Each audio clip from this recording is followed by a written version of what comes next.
Funding is provided in part by the Institute of Museum and Library Services through the Library of Michigan.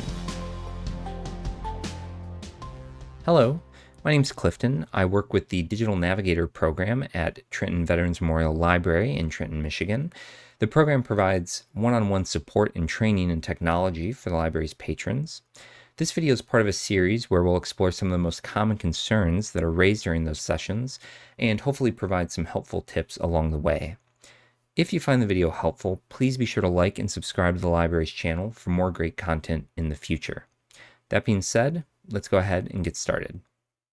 In this video, we're going to be looking at the differences between remote or cloud-based storage and local storage solutions. For demonstration today, I'm going to be using Google Drive, though you may be familiar with some other cloud-based storage options like Apple's iCloud or Microsoft's OneDrive.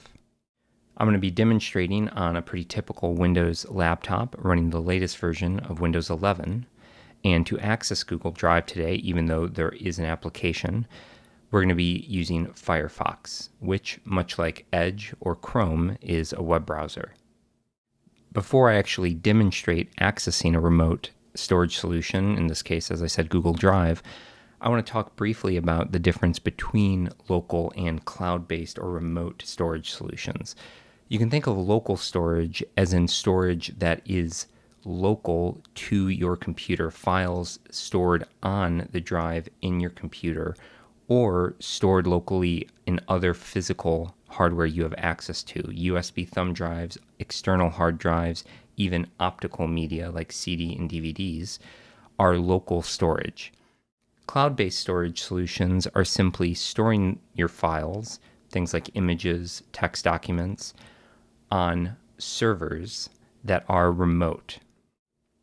The advantages of storing documents remotely or on a cloud service like Google Drive is that they allow you to access the files from any device. They can be used to back up your work or your documents, photos, text documents, things like that. In the event something were to happen to your device, you can restore those files. And they can also make sharing and collaborative editing of files a lot easier. Some disadvantages of a cloud-based storage solution might be that you need internet connectivity typically to access your files, and if that service were to go down, your files may become inaccessible. To demonstrate the use of a remote storage solution, or again, a cloud-based storage solution, I'm going to be copying photos or documents, and documents in this case, that I have saved locally on my laptop to my Google Drive.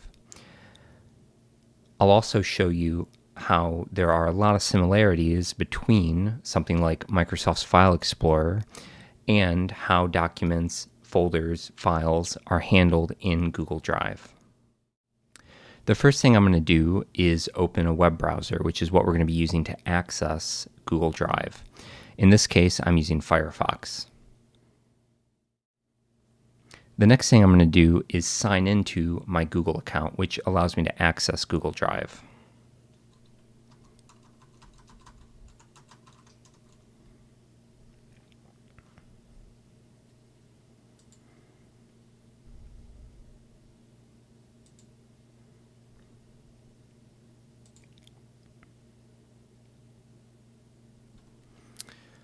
Now that I'm signed into my account, we're able to access all the features that come with a Google account, but our primary focus today is going to be Google Drive, and like I said, organizing files in it, uploading files to it.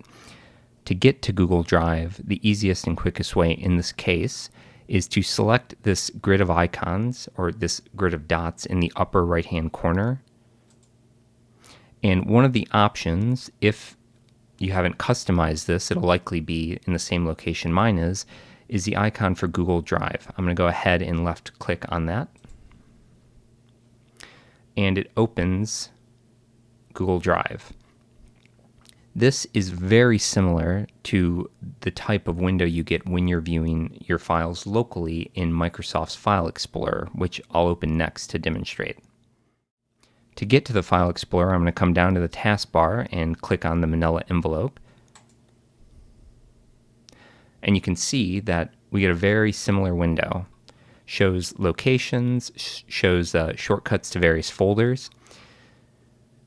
The difference being that Windows File Explorer is referencing the drive built into the computer, whereas Google Drive is referencing a server where your files are stored.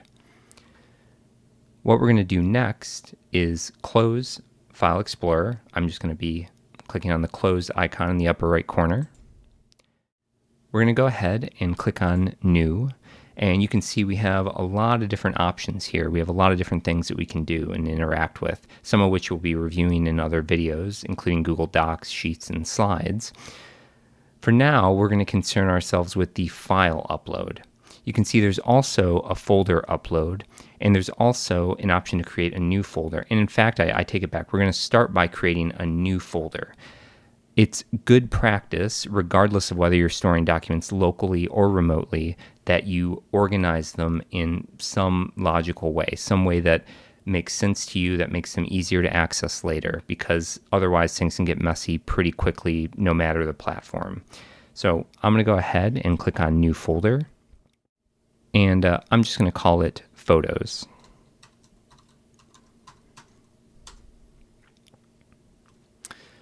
Now you can see that Google Drive went ahead and created that folder, titled it Photos, and shows owner and some other information about it, date of creation, size of it. Of course, right now there's no files in it, so it's empty.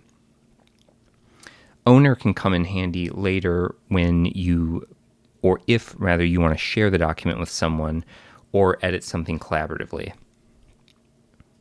The next thing I'm going to do is double left click on the Photos folder. That opens the folder, and you can see now it's giving us the option to drop files here or use the New button. In our instance, while you can drag and drop files, I'm going to go ahead and hit New. We're going to come to File Upload. Now you can see that we get essentially the File Explorer, which is something we reviewed earlier. In this case, I'm going to come to the Pictures folder, which this is a shortcut to a folder in the computer's user account. And I'm going to select an image here. You can see the name of the image under File Name. You can see it's selected because it's highlighted. And I'm going to hit Open. You can see that Google lets you know it's uploading, when it's uploading, when it's completed uploading. Go ahead and close that. And you can see that this image is now stored in Google Drive. If I double click on this image, Google Drive's able to give a preview. This happens to be the library's logo. We have a bunch of options at the top here. It's not something I'm going to get into now, but it's something we can take a look at in the future, including the option to print, share, and even download the file. Again, another advantage, like I mentioned, of remote storage is that if I were on another computer and I were to access my Google account and I needed this file, I'm able to download it rather than, for example, having to have emailed the file to myself or to someone else, or having brought an external hard drive, a USB hard drive or a USB thumbstick. For now, I'm going to go ahead and click this X in the upper left-hand corner. That'll close the image's preview.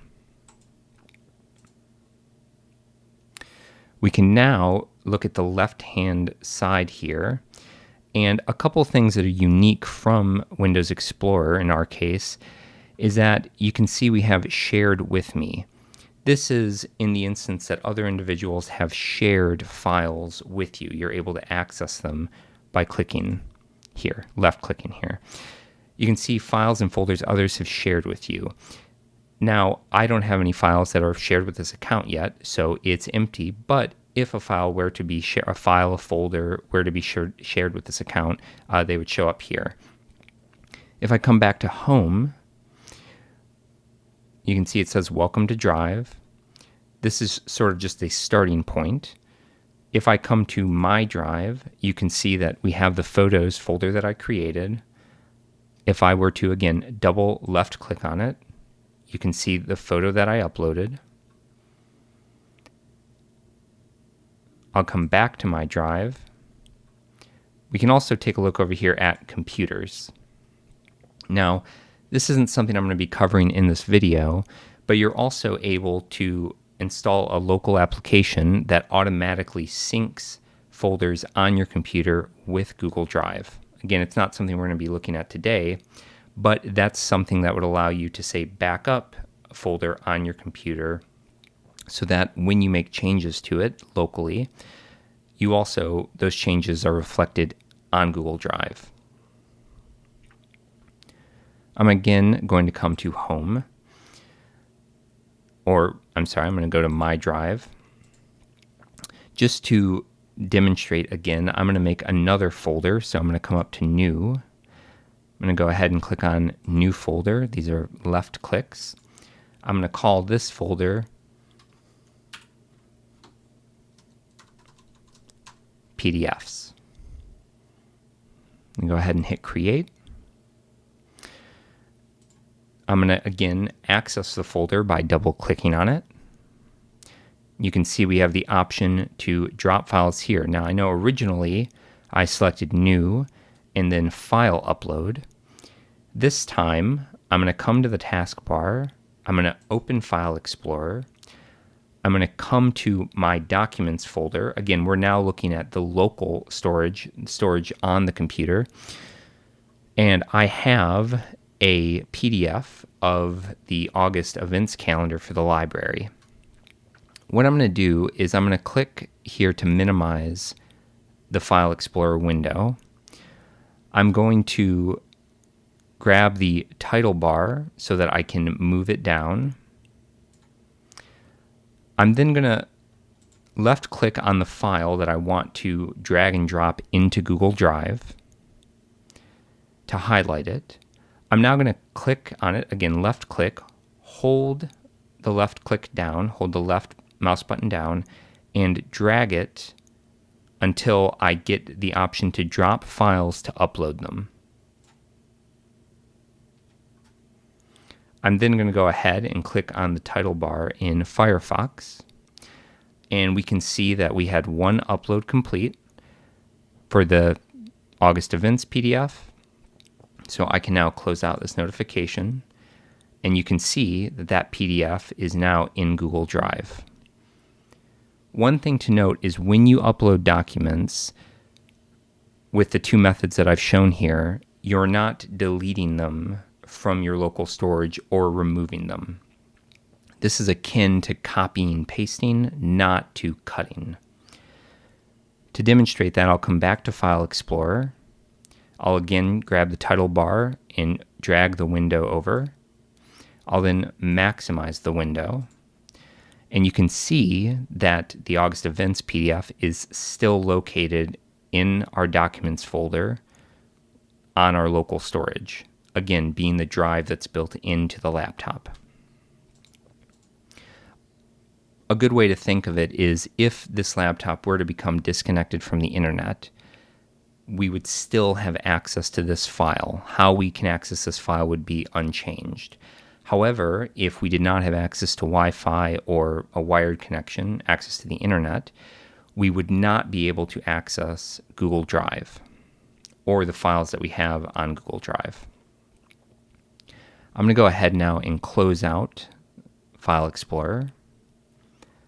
I'm going to come back to my drive, and you can see that we have both our PDFs folder and our photos folder, both containing the one item.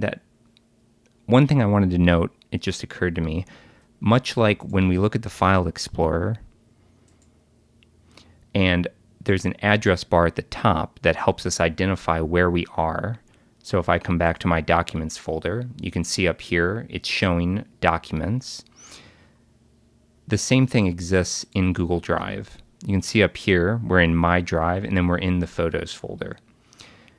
You can also click on these to get back to a location you were. So for example, if I click on My Drive, we went back one, and now we can see the PDFs and Photos folder again. If I click on PDFs, double click, you can see now we're in the PDFs folder, I can click on My Drive and get back where I was. The last thing I'll talk about for now is what to do if you want to remove files from Google Drive or delete files. To do that, we're going to go ahead and select the file that we want to remove. In this case, we can remove files or folders. I'm going to remove this entire folder, the PDFs folder. And when a folder is selected, again, much like in File Explorer, when we select an item, we have different options that appear.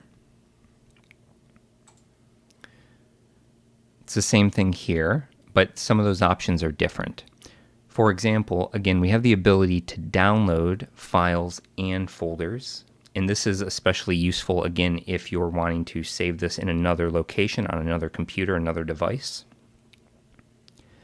The other option you have is to move a file or folder. This is if we wanted to take and relocate a file or folder into, say, another folder.